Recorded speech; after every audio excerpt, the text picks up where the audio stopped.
Well, hello and welcome back to my channel, or welcome to my channel if you're new here. My name is Brandy and I am the Queen of Skeins here on YouTube. This channel is all about fiber arts and crafting, predominantly knitting, but also some crochet. I keep eyeballing my weaving loom lately, thinking about playing with that a little bit. I've also been thinking about playing with my Erlbacher Gerhardt sock knitting machine lately. I haven't gotten that out in a couple of years. We might get up to anything here, even a little cross stitch sometime.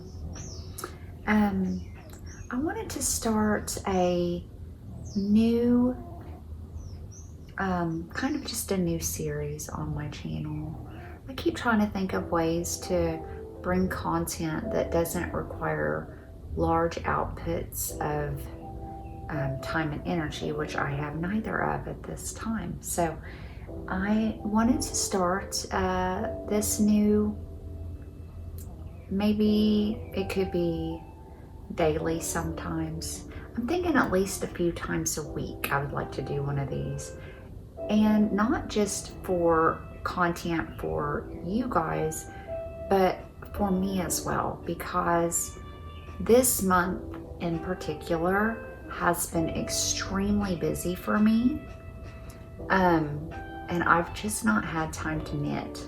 And I have to admit, I'm feeling a little overwhelmed with my whips. I usually don't feel that way, but I feel like I've got so much and I'm behind and I don't have time to knit, and I don't know. I want to make sure that I am definitely taking time every day to just give myself at least an hour to just sit down, quiet my mind, curl up with the cats, get my yarn out, and just have that time. It's really important for me. I think it's really important for a lot of people. We live in a really weird world. It's getting a little weirder every day. So I wanted to just bring forth this idea and see if it resonates with other people. And I will, I'm still gonna do other content as far as I have a lot of whips I want to go over with you guys. I have got to do something about my whip pile. I've always enjoyed having lots of whips, but right now I am feeling anxious about them for some reason. I've gotten too many, I've accumulated too much, and I want to finish some things. So I'm thinking about doing a whip down video, and I have some ideas for that, and we'll go for that video. But this, as you can see from the title, is going to be called the Slow Stitch Hour. And I think the way that I will do this is it will be hour-long segments, approximately. And it will just be a slow style knit and chat session. So you can bring your stitching, your knitting, your painting, whatever you're working on, and just sit quietly and peacefully and enjoy a nice beverage and just take a little bit of time for yourself and engage in what makes you feel peaceful, okay? I think I'll always put the Slow Stitch Hour as the title, and then I will accompany that with the topic that I'm going to be speaking on that day. And then I will also put in the project that I am working on, so the pattern name, or just if I'm just doing something that I've created, I'll put that in there as well. So yeah, I think that's what I want to do. I've thought about it also. I know that when I've done lives in the past, I'm a poor knitter when I'm talking. I tend to lose track. And like I said, this isn't just for you guys, it's also for me. And so I want to make sure that I actually can use this time to knit. So I'll basically be killing two birds with one stone. I'll be knitting for myself and my own well-being, and hopefully you guys will be crafting along for your own well-being. And what I will do is I'm gonna just do a voiceover because I can't just talk for an hour and knit at the same time. I'll get nothing done. But I do want each session to have some inspirational, helpful, happy, positive talking. And you know, the reason I'm doing that is because I find if I'm watching someone's channel and they don't talk at all, even if I'm just knitting along and they have music or something, I lose interest. Now that's not everybody. And so, but I feel like there's a good amount of channels that offer that. I don't know why, but I love to just hear someone talking and doing their fiber art at the same time. And I also do this, I often will search for the project I'm working on to see if someone else is working on that same exact project. I don't know why that matters, or I don't know why that's so fun to me, but I do like that. So if I'm working on a half and half triangles wrap, I love to watch somebody else working on a half and half triangles wrap and then just talking about whatever as far as fiber arts go. So that's why I want to make sure to put the name of the project I'm working on in the title as well. So if you're working on that same project and you want to kind of knit along or crochet along or whatever, you can do that too. So I am going to get started working on this project.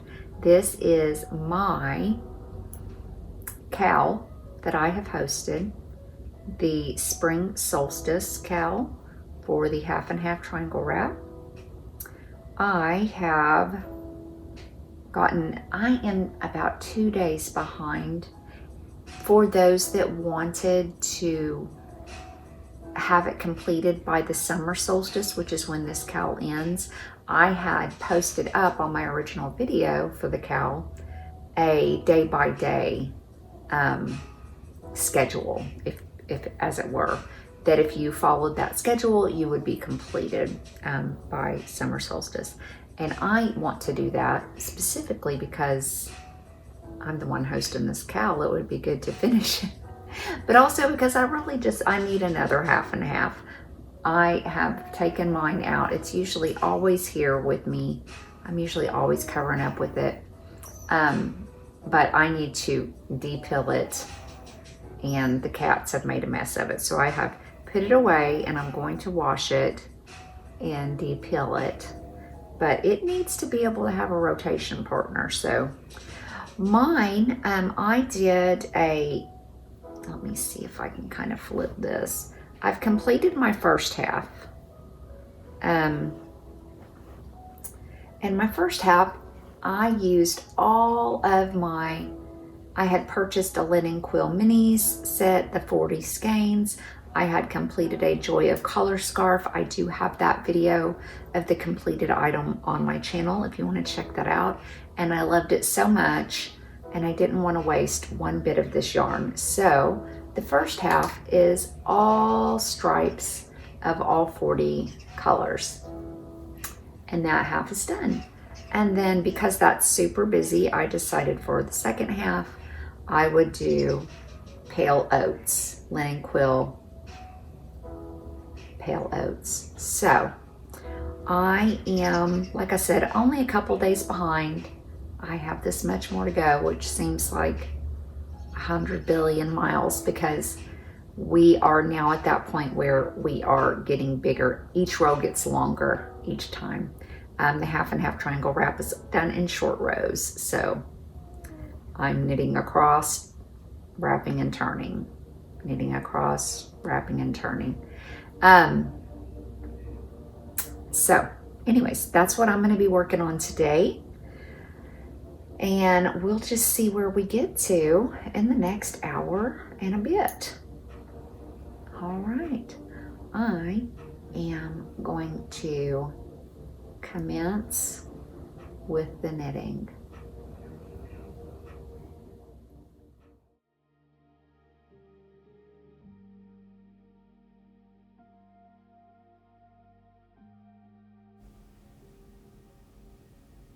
There is something about the rhythm of needles.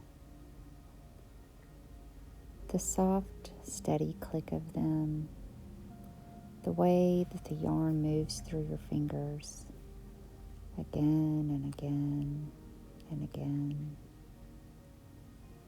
And this quiet, reliable loop that the world outside cannot interrupt.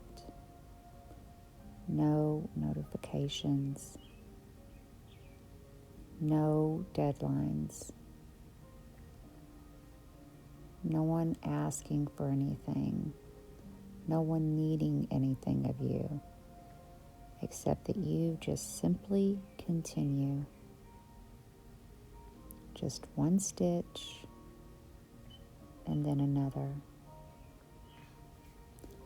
I want to talk to you guys today about why I personally knit. Not the practical reasons. I think that's fairly obvious. There's plenty of those for sure. But the real reasons. The real deep ones. The ones that don't always have pretty, tidy words attached to them, but the actual reasons that bring me back to my needles again and again, no matter what else life is doing around me. I've been thinking a lot lately about what it means to truly rest. Not sleep. Obviously, sleep is its own gift, for sure.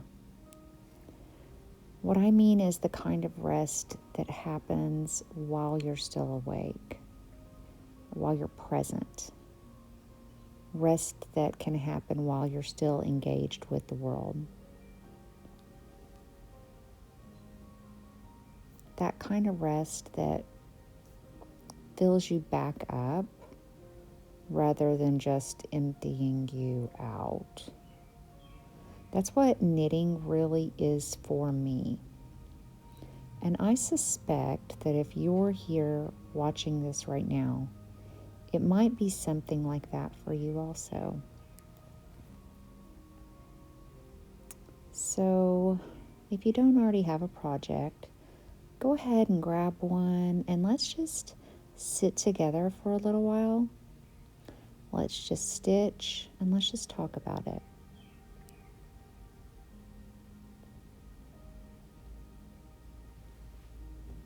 I don't think that most of us come to knitting casually. I think that, if we're being honest, that most of us come to it because we needed it. Let me explain that a little bit, what I mean there. We maybe didn't even know that at the time. It's possible, if we're just looking at it on a surface level, we just saw it as something that was interesting to try. Or maybe something that a friend recommended to us. Or, especially nowadays, you stumble across something on the internet and you're like, wow, that looks really cool. I think I would like to do that. I'm sure that's the way a lot of people come across it now, especially if they're supposed to be doing something else. But I think there's often a quiet need underneath that beginning. A kind of a reaching towards something that's maybe a little bit slower, something that's quieter, something that maybe asks a little less of us and maybe gives us a little more. For me, knitting specifically started in a season of my life that I really can only describe as too much. I started crocheting as a teenager, and I found a great deal of joy in that. But as I got older, I let that skill kind of fall to the back burner until this particular moment occurred in my life. There was just too much noise. There was too many demands.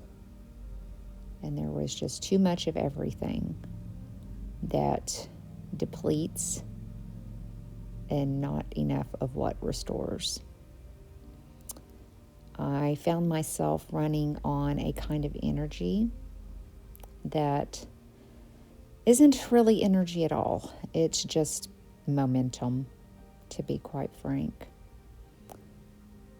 I was moving because stopping felt way more frightening than continuing. Some of you may know what this is. This is grief. It has been 12 years since I lost my 18-year-old daughter in a car accident. And there was something that I needed in that moment. And knitting is what found me. I didn't really know it at the time, but that was the beginning of it was really the beginning of burnout. And I did not even fully know what that was at that time. I've only just now begun to piece it together, quite honestly. Burnout's sneaky like that, though. It doesn't always announce itself dramatically. It really seeps in on you very slowly, like water through a crack. I think it starts with feeling tired in a way that sleep just does not fix. You start feeling a little gray around the edges. You find yourself disconnected from all the things that used to light you up. And you just start to go through the motions of your life. And somewhere along the way, you start to notice, I guess it's kind of like a casual observation, that you haven't felt genuinely, I'll say genuinely joyful in a very long time. And that's where I had found myself. And that's when yarn came back into my life and fiber arts in general. Now, I cannot promise that knitting is a cure-all. I can't promise that it's a cure for anything. I would never say that. But I can tell you with great certainty that it was the beginning of a turning point for me.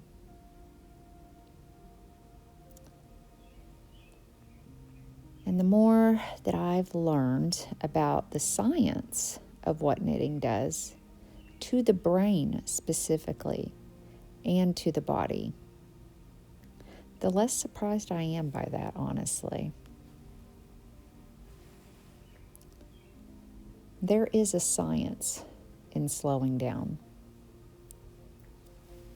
I don't know about you, but I really love it when science catches up to what our hands already know. For a long time, for me, crafting in general, whether that was knitting or crocheting, cross-stitching, weaving, all of it. It used to be considered frivolous by serious researchers and scientists. Those were just pastimes. It was a hobby, right? Nice enough, perhaps, but not particularly noteworthy from a medical or a psychological standpoint, right? But, that has changed enormously in the recent years. The research that has emerged is genuinely beautiful if you take the time to look into it. I'm going to start with one of the most significant studies that I found. In 2013, researchers from Cardiff University published a landmark survey in the British Journal of Occupational Therapy. What they did was they surveyed over 3,500 knitters from 39 different countries.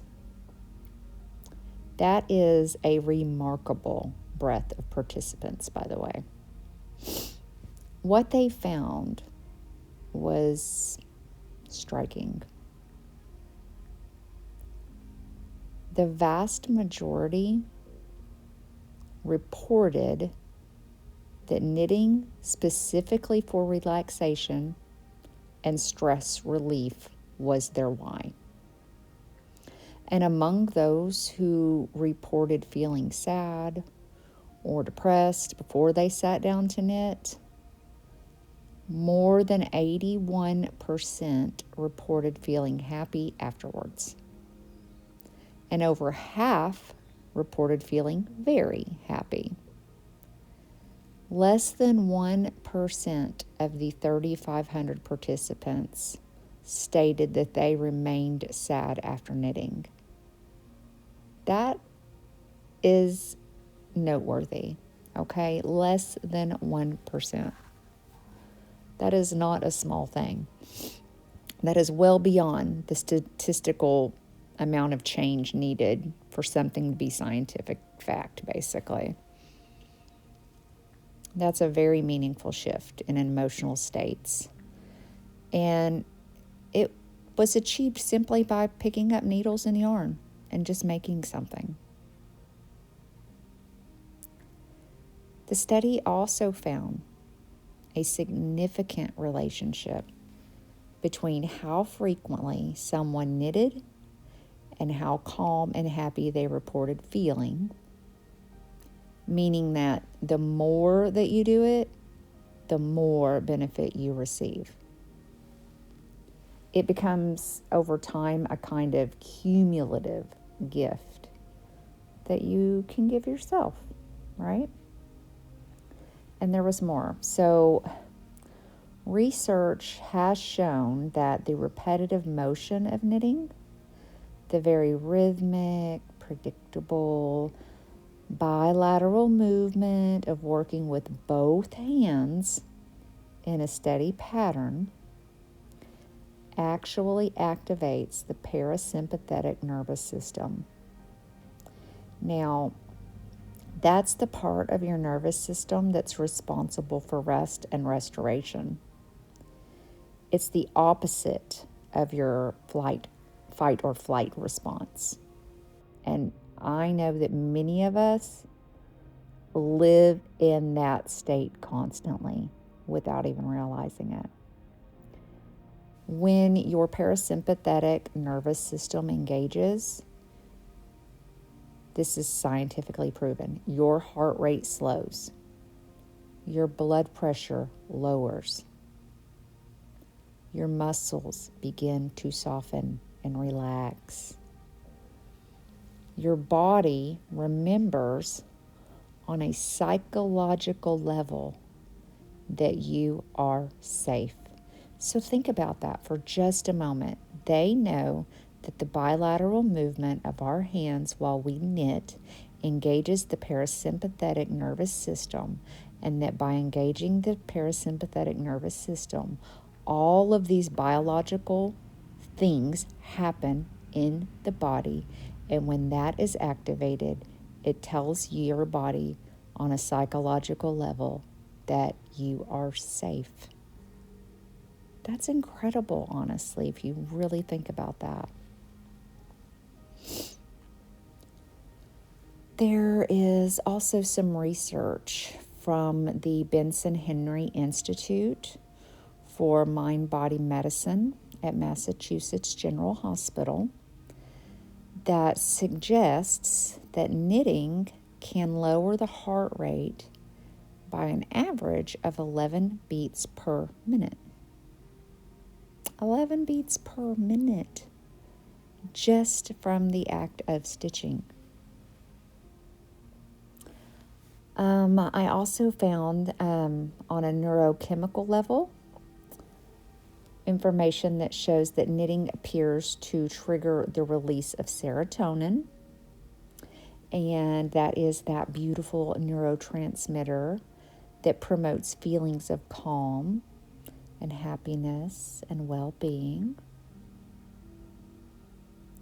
There is also some research that shows that it may encourage the release of dopamine, which is connected to pleasure and reward. And I'm really buying into that, because I don't know about you guys, but I always feel so excited about the pleasure of the act of knitting itself, as well as the reward that I will have at some point in the future once my item is finished. So when you finish a row and you feel that quiet little glow of satisfaction, it's not just your imagination.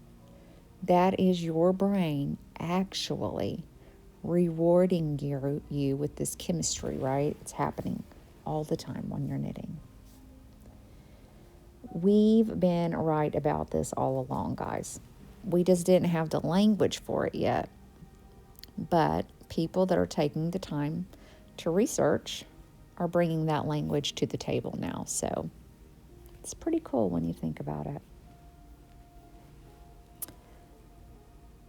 Another reason that I knit is, for me, it's a form of meditation.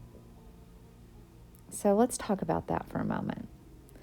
Because I think that for a lot of people, myself included, traditional meditation is genuinely difficult. The idea of sitting still with absolutely no task, no output, no anchor for the hands, and just simply observing the mind. I mean, that's beautiful in theory.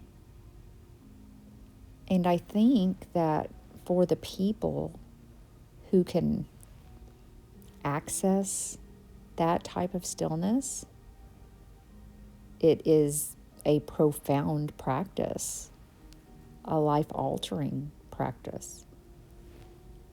But for many of us, especially I think those of us who are maybe wired toward doing and making and creating, the absence of a task doesn't quiet our minds. It actually does the opposite, and it gives our mind more room to run. Now, that's my speculation based on me and what I think is probably something that many creatives can relate to. Knitting is what I call an active meditation. And that's not just my personal opinion. Researchers have actually described it in very similar terms. The repetitive motions of knitting create what psychologists call a state of flow. Now, the concept of flow was developed by this psychologist, Mihaly, and I cannot say their last name. Well, I can, but it's not going to be pronounced correctly. But it's Csikszentmihalyi. Okay, we'll put that in the notes below for you guys.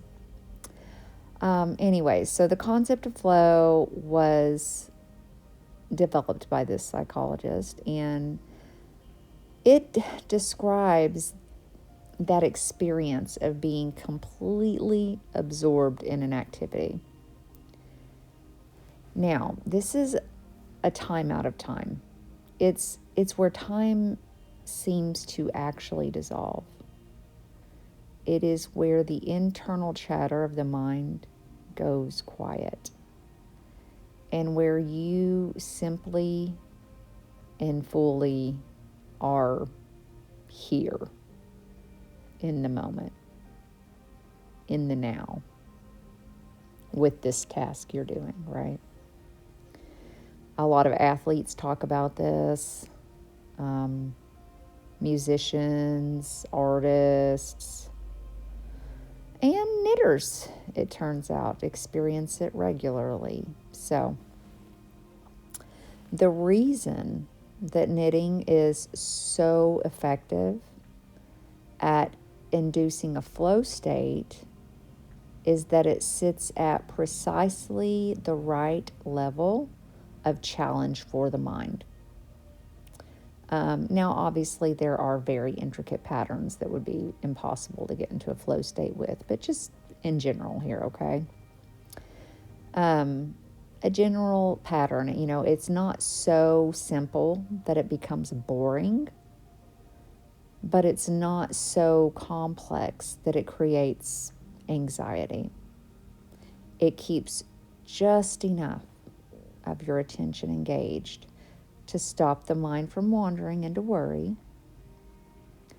while leaving enough space, really, for a gentle background calm to kind of settle in, right? Dr. Ann Kirketerp is a researcher whose work that I found was really compelling. Now, she has studied the way that crafting in general creates this flow state specifically. She describes it as a focused, immersive experience that is deeply similar to mindfulness. That quality of present moment attention that underlies so many different healing practices. The repetitive actions of needlework, she says, brings a soothing, meditative rhythm that helps to ground the mind and improve focus. Now, what I find so accessible about this is that you don't have to learn to meditate. You don't have to learn to be good at sitting still. You don't have to try to quiet your mind through the sheer force of will. All you have to do is just pick up your needles. You make your first stitch. and your nervous system does the rest. It responds.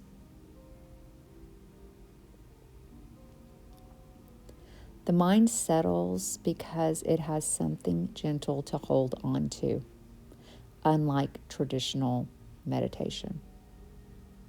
The body relaxes because the hands are engaged. And somewhere in that space, in that rhythm between one stitch and the next, something inside of you begins to exhale. I think that exhale is what we're all here for.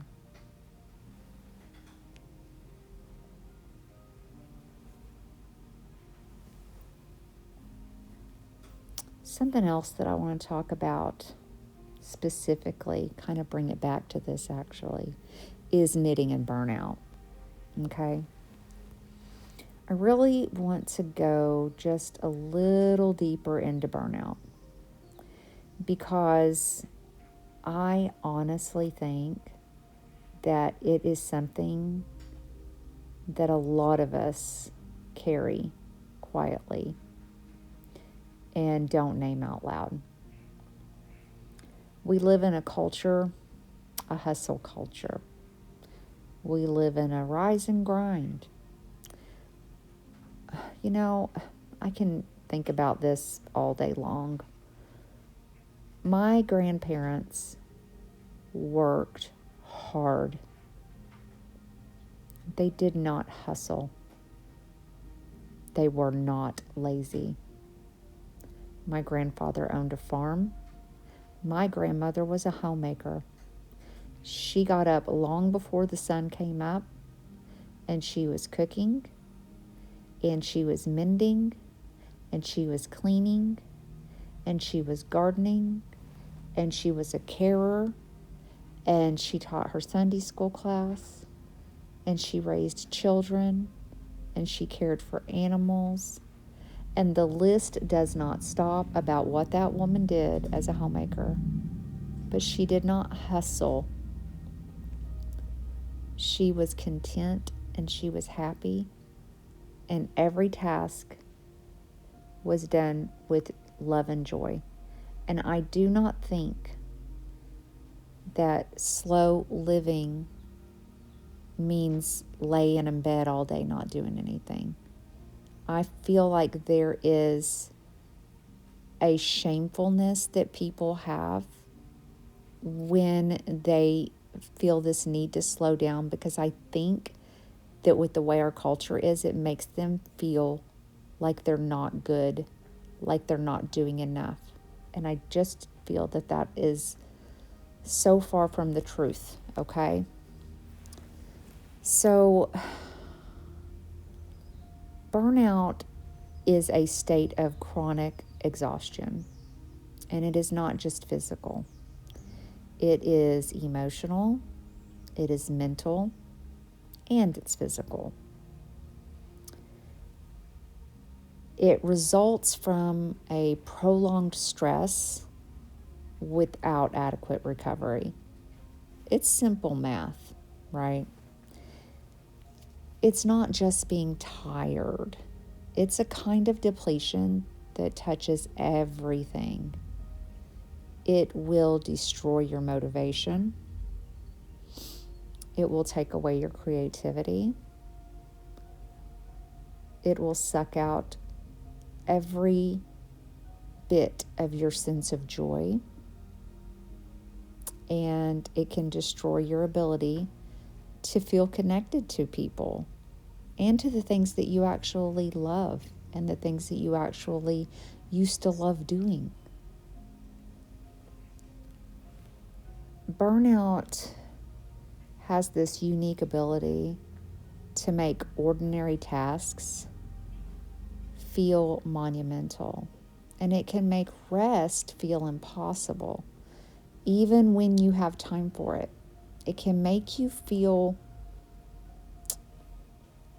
I think, strangely numb to your own life, if that makes sense. And it is, in our current world, I believe, an epidemic, honestly. What I find so meaningful about knitting as a response to burnout is not just that it's relaxing. Friend has thoughts on this too, guys. It's also that it restores specific things that burnout takes away, okay? Now, burnout often erodes your sense of accomplishment. You work, and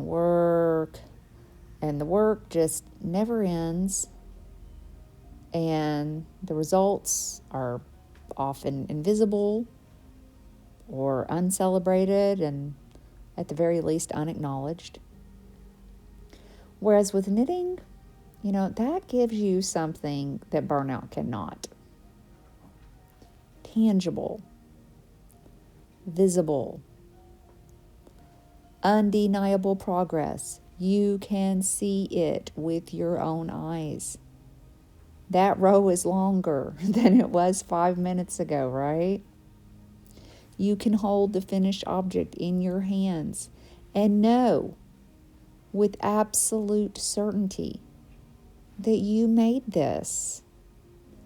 This thing exists because of your effort and your time and your skill. That is not a small thing when the rest of the world feels like you're running on a treadmill. It's not. It is everything.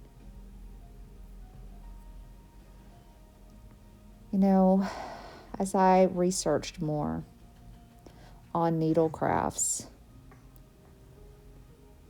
I came across a comprehensive review that was published in a peer-reviewed journal in 2024.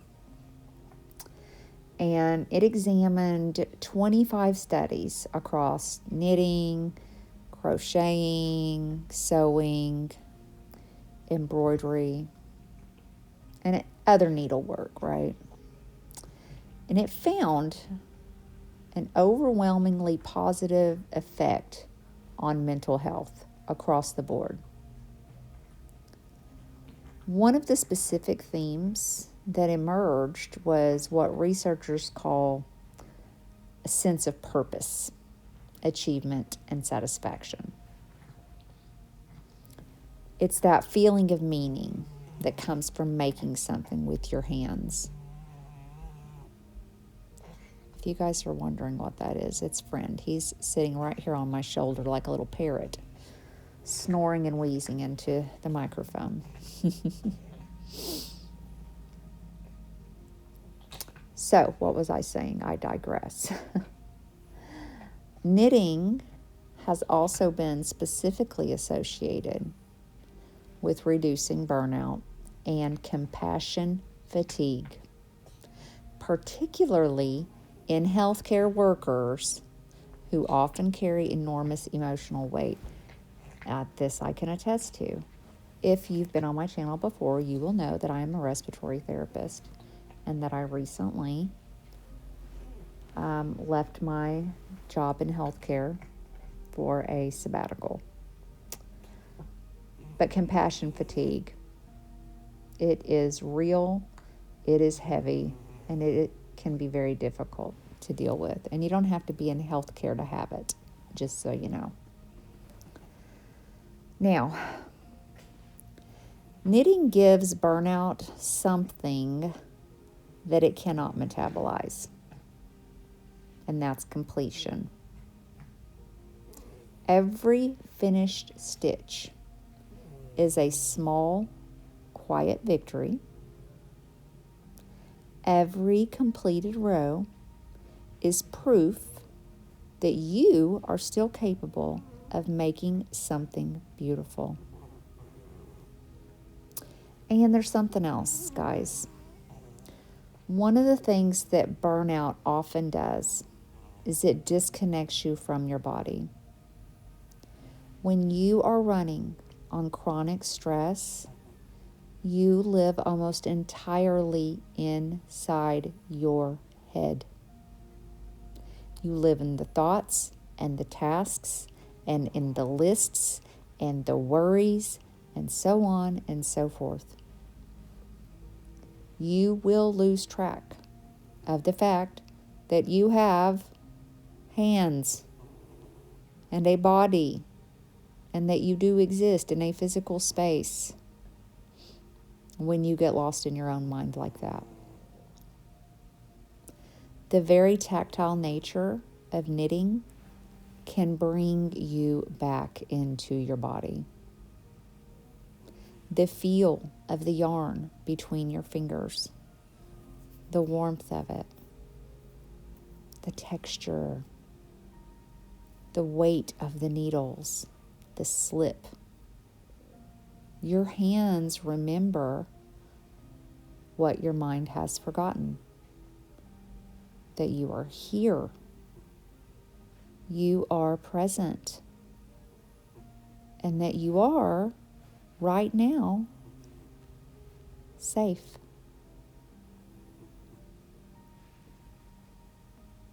I think a lot of us hear about, are you a process knitter or a product knitter?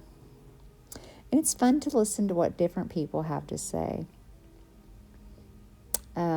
It's almost a beloved debate in the world of fiber art between the process knitters and the product knitters. If you're not familiar with this concept, a process knitter is someone who knits primarily for the joy of the making itself, right? It's tactile. It's the aesthetic of the whole process. It's the feeling of the yarn, the rhythm of the needles, the meditative journey of the project. Those are the rewards for the process knitter.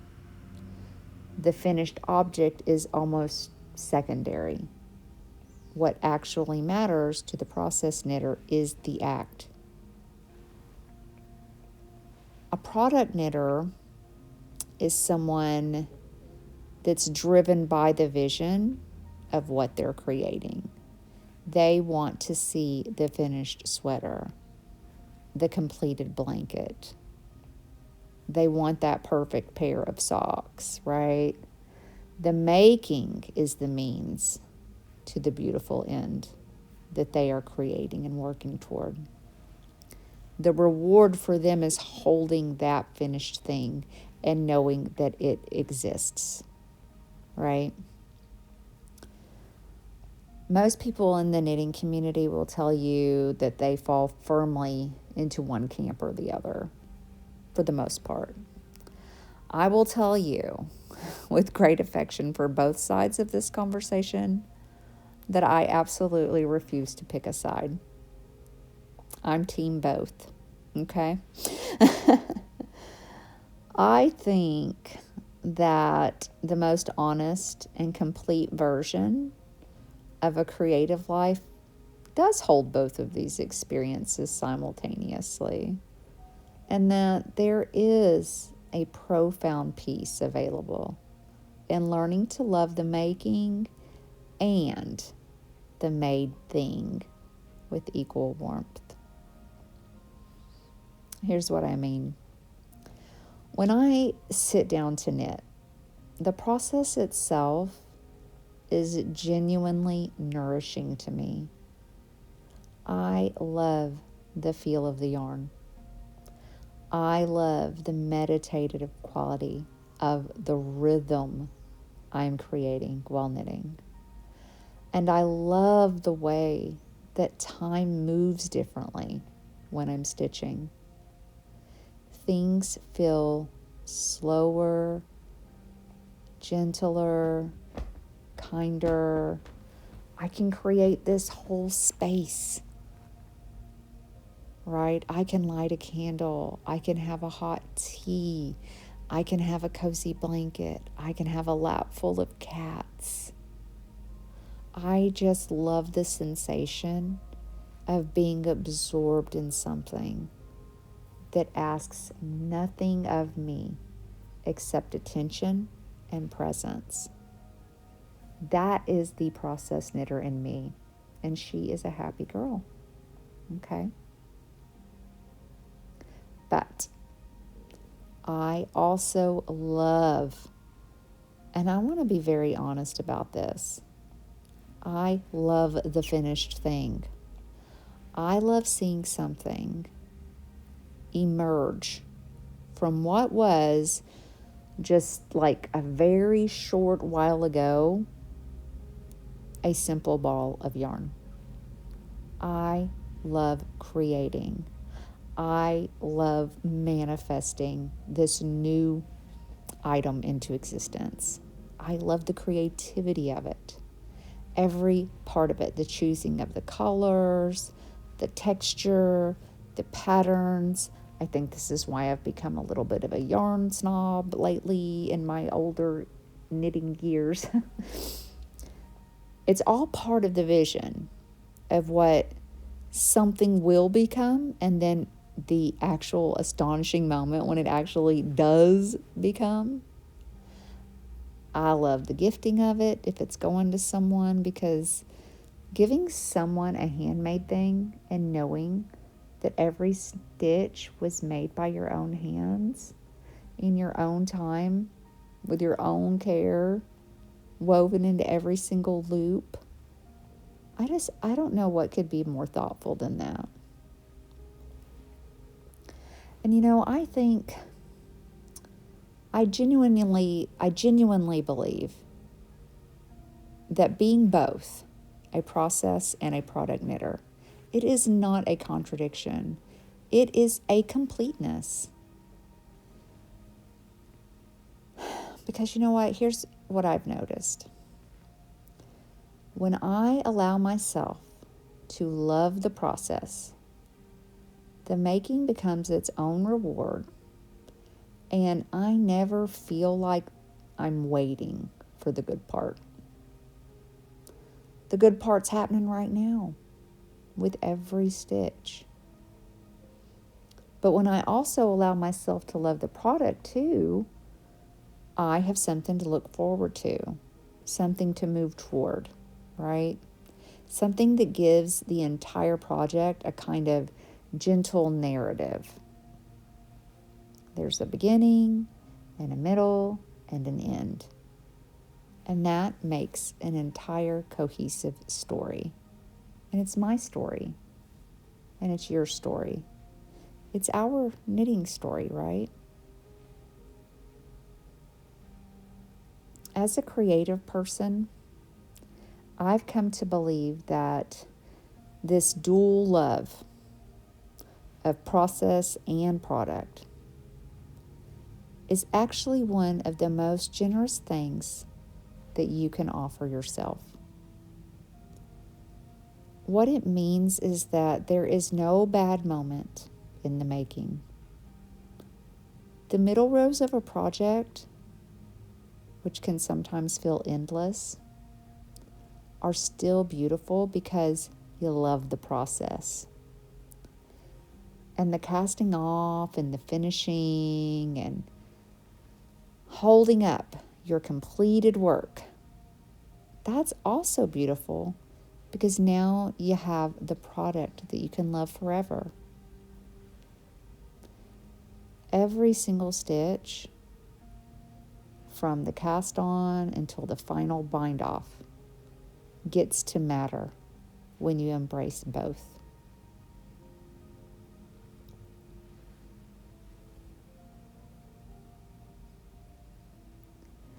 Right now, I think a lot about the fact that when I'm knitting, I'm really working with my hands in a world that tends to live inside of screens right now. I do want to take a moment to talk about something that I think is quietly profound about making things with your hands. in the world that we currently live in. So much of our daily lives now happens on screens. Our work, our communication, our entertainment, our creativity. So much of it exists in a digital space, inside of pixels and notifications and the endless scroll of information. And I'm not saying that that's inherently bad, but there is genuine beauty and connection available in that space. But there's also something that is quietly draining about it. It's draining a life that's lived primarily through a screen.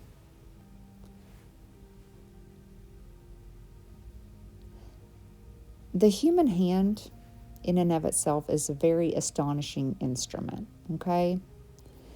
It contains more nerve endings per square centimeter than any other part of your body. And it's capable of extraordinary precision and sensitivity. For most of human history, our hands were our primary way of interacting with and shaping the world. Building, planting, weaving, cooking, carving, stitching. Our hands were how we made our mark.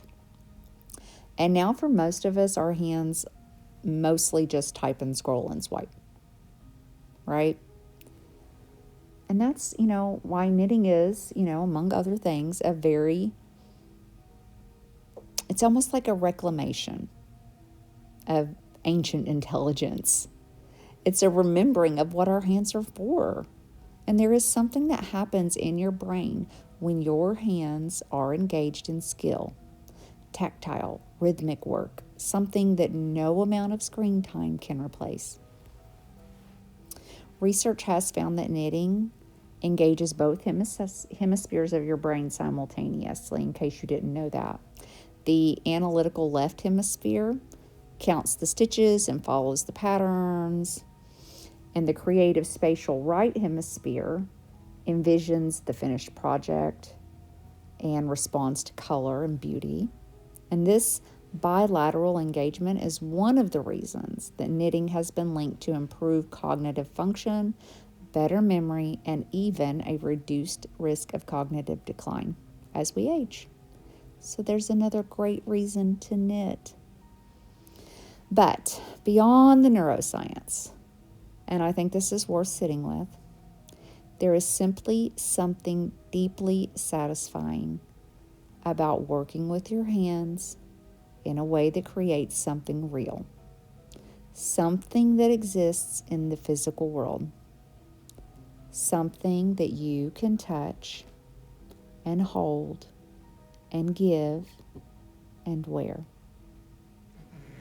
In a life that can feel increasingly abstract, where so much of what we do produces no visible, tangible results anymore, there is an almost radical act of groundedness in sitting down with yarn and needles and making something that's real, something that's yours.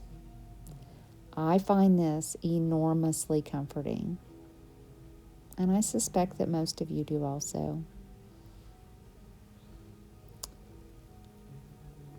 Well, I think that we are coming toward the end of our time together today, and I do want to leave you with something gentle. If you came to this video because you needed a rest, I see ya. If you came here because you're carrying something heavy right now and you needed an hour of something soft and quiet and kind, I hope this hit the mark for you. If you came simply because you love yarn and needles and the beautiful rhythm of making, I see that too. All of these are valid and all of these are welcome here. And I want you to know that this, what we've been doing for the past hour, this is not wasted time. This is not indulgent time. This is not lazy time. This is not time that you will one day wish you'd spend on something more productive. I promise you that. Because this is restoration. This is care. And this is a very specific, important work of filling yourself back up so that you can continue to show up in your life the way that you want to. The science says so, and the research says so. The 3,500 knitters in the 39 countries who reported feeling happier, calmer, more connected to themselves and to joy, they say so. And honestly, your hands already know it. There is something quietly revolutionary about choosing, in a world that glorifies busyness and hustle and output, to sit down and make something slowly, to value the process and to let the rhythm of the needles be enough, to decide that this hour, this gentle stitching, breathing hour, is worthy of your time and your presence and your care. Slow living at its heart is not about doing less. It's about being more present in what you do. It's about the breaths between each intentional act. It is about bringing your whole self to each moment rather than rushing through it in a search of the next thing you've got to get done. Knitting, I think, is one of the most natural expressions of that philosophy that I know of. Each step is a small act of presence. It's a small choice to be here rather than somewhere else in your mind. And I'm so glad that you were here today. I hope that your needles felt good in your hands. I hope that the yarn was soft and the colors made you happy. And I hope that you leave this hour feeling even a little bit lighter than when you arrived. You guys take care of yourselves, knit gently, and I will see you next time.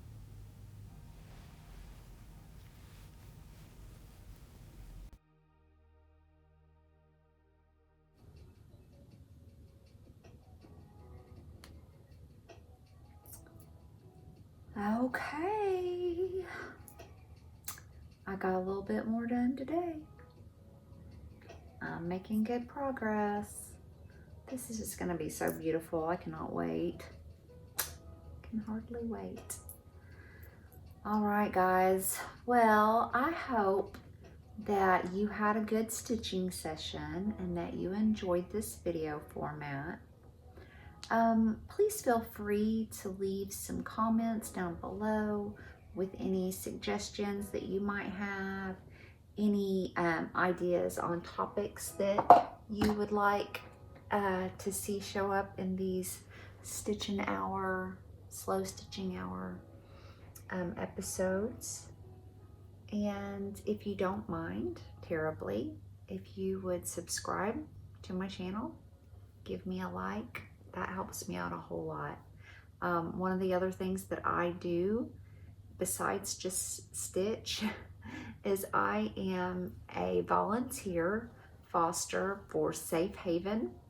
It's a rescue located and operating in Oklahoma, and I foster and rescued cats. So right now I have one mama with 6 precious little kittens back in my foster room.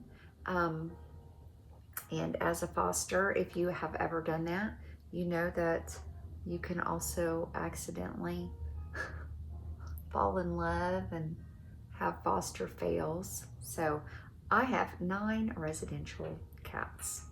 So they all keep me very busy, And while Safe Haven is amazing, we are in a time where the economy is not the greatest of all time.